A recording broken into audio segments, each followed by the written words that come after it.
I saw something in the Yellowstone National Forest, and as far as I know, I barely escaped it. By Moderated Moderator.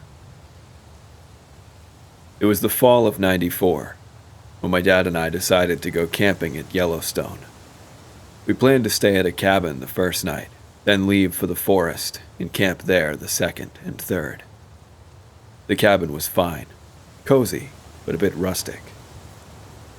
The worst thing there was a rat in the master bedroom, scurrying out from under the bed just as we settled in. Other than that, it was a comfortable spot for our first night. We spent the evening playing cards and enjoying the warm glow of the fireplace, with the sounds of the forest surrounding us. Early the next morning, we packed up our gear and left for the forest. The trail led us deeper into the wilderness, where the trees grew taller and denser, their branches forming a canopy overhead. The forest felt alive with the sounds of rustling leaves, chirping birds, and the occasional snap of a twig underfoot. The air was cool and fresh, carrying the scent of pine and damp earth. What was confusing, though, was that even though it was a popular trail that led to a popular area, it was secluded. No footprints, no trash, nothing. We found a small clearing to set up camp. It was a perfect spot with a clear view of the sky above. We spent the day exploring, fishing in a nearby stream, and enjoying the beauty of the forest. As night fell, the temperature dropped, and we huddled around a campfire, sharing ghost stories until we grew tired. Sometime around 2:30 a.m., I woke up with an uneasy feeling. The campfire had burned down to embers, and the forest was eerily quiet. I stepped out of my tent, feeling the cold night air on my skin. I walked to the edge of the woods to take a leak.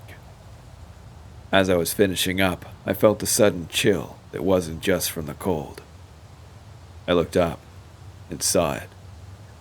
A face, staring at me from a nearby bush. The face was pale, with a gruesome, toothless grin, but the worst part was the eyes. They were all white, with no pupils or irises, but they were bloodshot. They stared back at me, unblinking, just watching. Panic surged through me, and I broke into a sprint towards my dad's tent, glancing back over my shoulder. But when I looked again, the bush was empty. The face had vanished. I reached my dad's tent and threw open the cover, shouting for him to wake up. He instantly threw his head forward and rushed out of the tent, wielding a flashlight. I led him to the bush and described what I saw.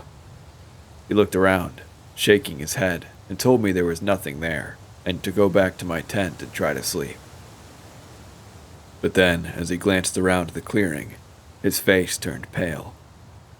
I could see sweat beading on his forehead, and his eyes were wide open in terror. He grabbed my hand, trembling. "You know what?" he said, his voice shaky. "Let's just leave."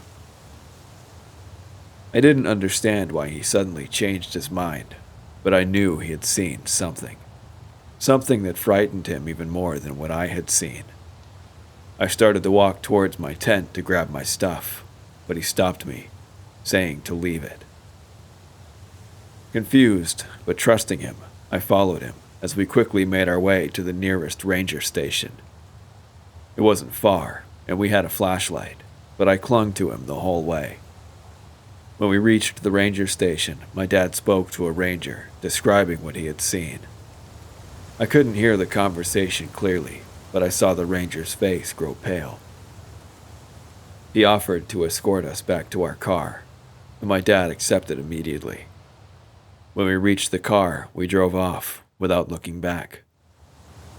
As the first light hit the car on our drive home, I asked my dad what he had seen. He hesitated for a moment, then told me. He said he saw the face, just as I had described. But what he said next is what has scared me in the 48 years since. When he saw the face, it wasn't in the bush where I had seen it. It was in my tent.